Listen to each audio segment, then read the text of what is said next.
I've got a bumper that I'm going to do for a guy come off a Land Cruiser, and got a little crackage going on and a little gouge there. Bent this in and ripped that out part. So I'll probably fix that and repaint it. But yeah, that's what we got going on. See ya.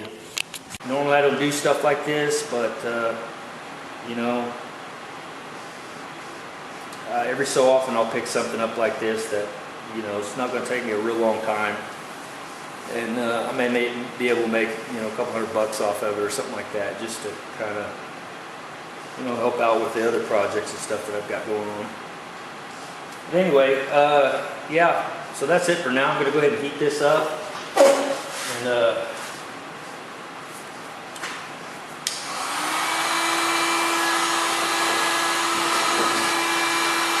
go ahead and push that down. Once I get this area heated up, this is a little bit high. I need it to kind of shrink down a little bit. I've ground this back with 50 grit, and then 80 grit, and then this out here is 180. Of course, that'll all get, you know, a little bit of putty, and then some high build primer, probably 3 good coats. I'll block all that down, and this is really the only area, this area here is the only area I needed to fix. You can't see in here, but this got pushed back and down, so I'm going to have to figure out something for it too, and it's pretty thin in there, so we'll work with it and see what we can do.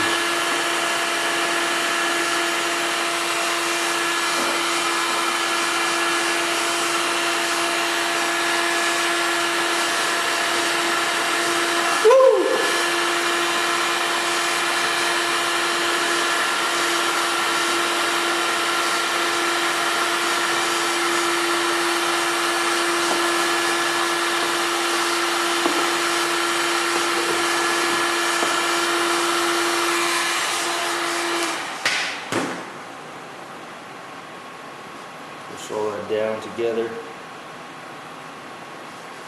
let that cool.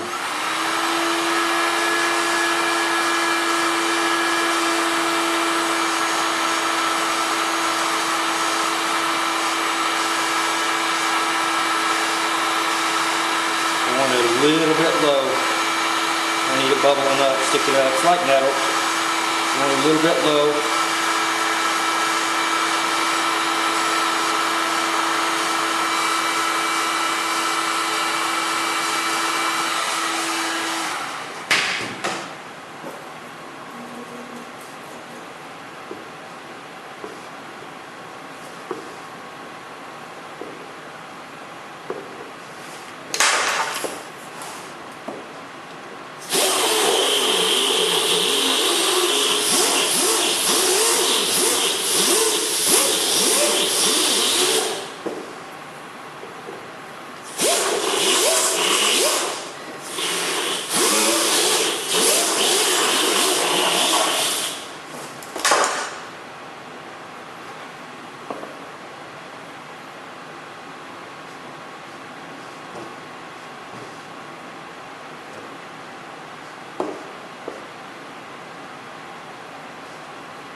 All right.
probably seen me do this before.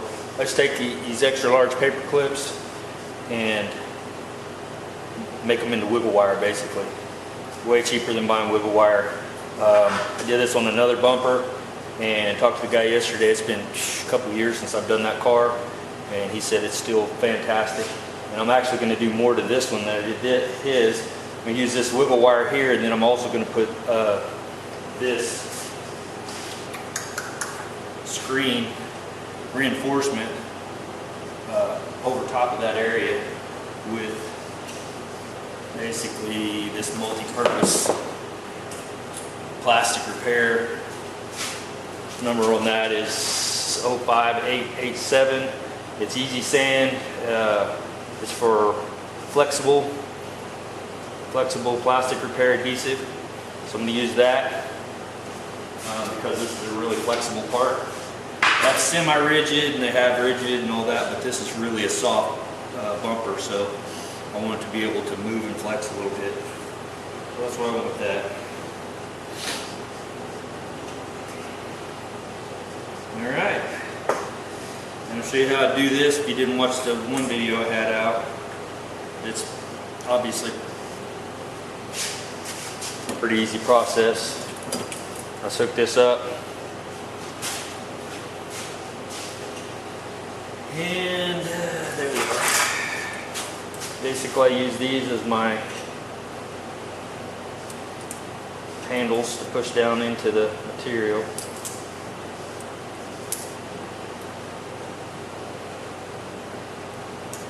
Like that.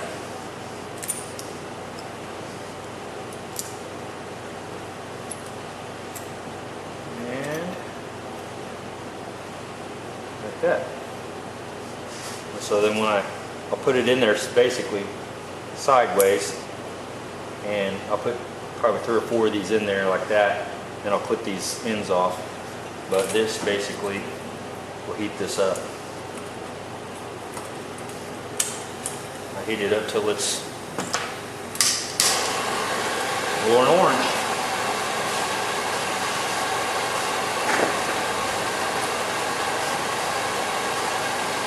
It doesn't take long.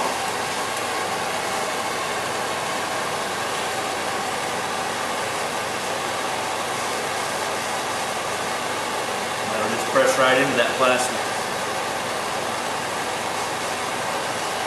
Don't want to go too deep.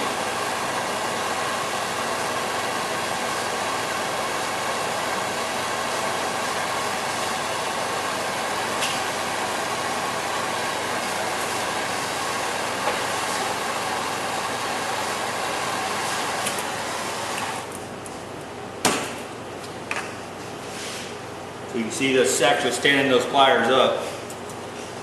And I'll just pop this loose.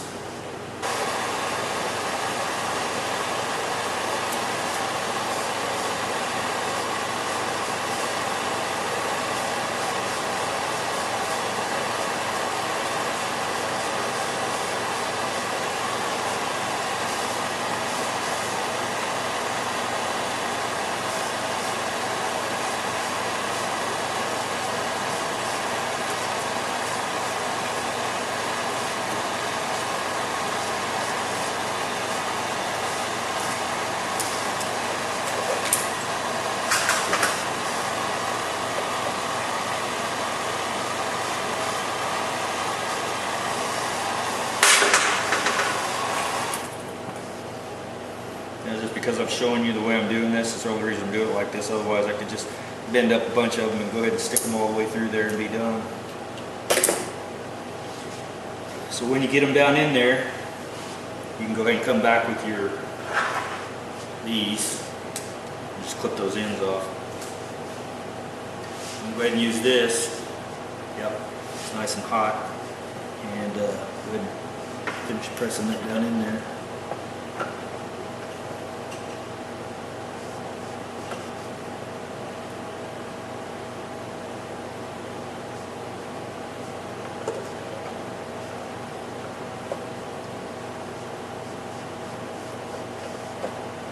Perfect. And with this one, kind of squashed in there a little bit. Now this melts that plastic real good, so you can literally take and push this plastic back over top of that and fill it in. And that's what I'm doing and will do. But usually I do this after the fact. And then I can come back over that with a little bit of the filler rod, which I'll lay it around here somewhere, I don't see it. But yeah, then I'll come back over and fill that in completely. And usually that's really pretty good. But I'm gonna, like I said, I'm gonna go the extra step and go ahead and put that mesh in there too. So.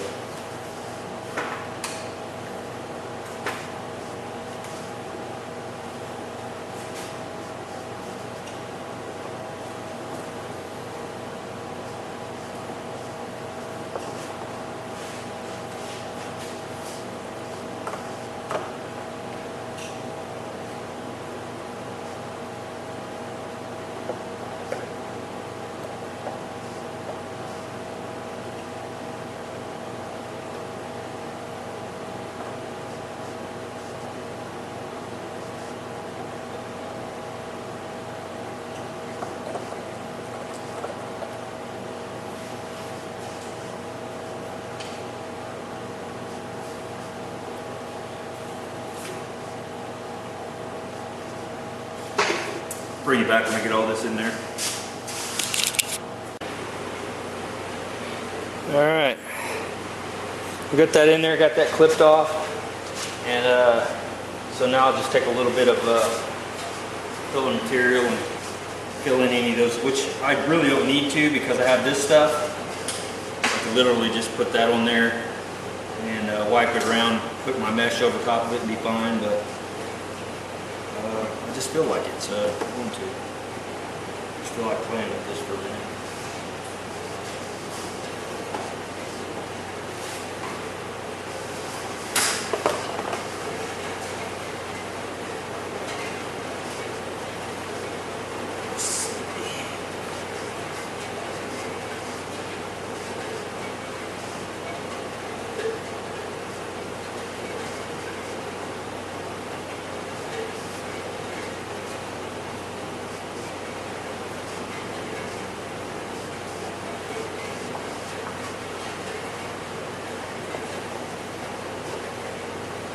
Jeez, no more caffeine for me. Golly. Drank one of those energy drinks and I am freaking shaking like crazy.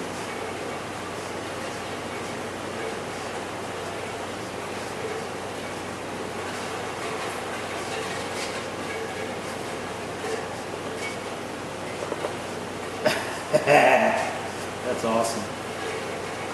Nothing like trying to do something tedious when you can't. Your freaking hands are shaking like crazy.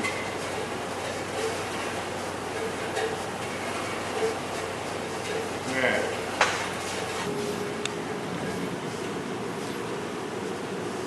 So that's embedded in there all the way down. I didn't come all the way down. Didn't really need to. And so, yeah, now I've got that stuff and I'll press it in there. And then my screen, whatever I did with it, I'll have to find it. I had a little piece of screen like this already pre-cut for that. And it's under this junk somewhere. But anyway, I'll put that down there. Then I'll press that screen into it. And then I'll go back over and basically sandwich the screen with this stuff. Bring it back. Well, that's going to shut me down. I went out there and tried to do some stuff and get this, but it's still coming in. We got flash flood alerts just hit. It's on my phone. And we've just had so much water that it's not enough to, it won't recede enough to where, I mean, if it rains at all, it just comes in. So, I mean, there's really not a whole lot I can do about it now. At some point I'll have to have this dozed out or put in a French drain or something, and I've been putting that off for years. But we haven't had this kind of rain, like I said, for years. Every so often it'd come in the door a little bit, no big deal, but not like this. And this, the last time I came in, it went all the way through the whole shop and started, you can see there, started mold on the wall. which is just surface. I can clean that off, but still, it sucks. Anyway, that's all I can do right now. I don't have any sandbags or anything to put up there, so I wasn't expecting that to hit like that, clearly. But yeah, it's like a lake out front right now. And it runs around the shop. It is lower. I have cut some of that out to where it'll run around, but it's just not enough. It just won't keep up. I mean, and it runs down toward this guy's house over here. And so, his backyard is just all water. You can see where it's all sitting down in there. Because this land runs down at a slope a little bit that direction.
Well, that's not good. My electrical stuff going in there, the outlet.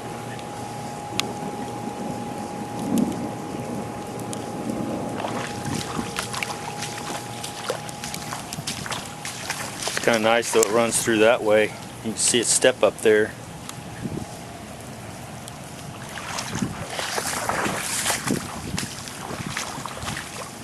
Is there a movie called The River Runs Through It? I think maybe the river's running through my backyard. It's up to it's almost up to my ankles.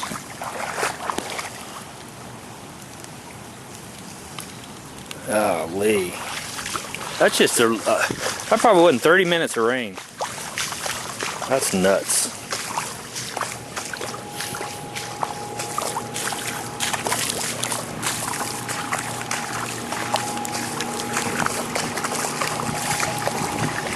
Well, it looks like the battery's fixing to die, so yeah, this is gonna have to be dug out here and around. Kevin said I need a bobcat or something to come in here and just put dirt up there and dig this out to where it comes down and flows around instead of running up under that door like that. And then just make a big, or either that, like I said, put a French drain in to where it catches it and goes around. But I've got a bunch of electrical that runs from that pole out there, runs right down through here and over to the house and goes in right under here, I think. And so the problem with that is when you start digging, you've got electrical lines underneath there, so that's no bueno. You can see how this is, I've dug this out to where it flows off, but it's just not enough. I'm just not keeping up. All right, that's it.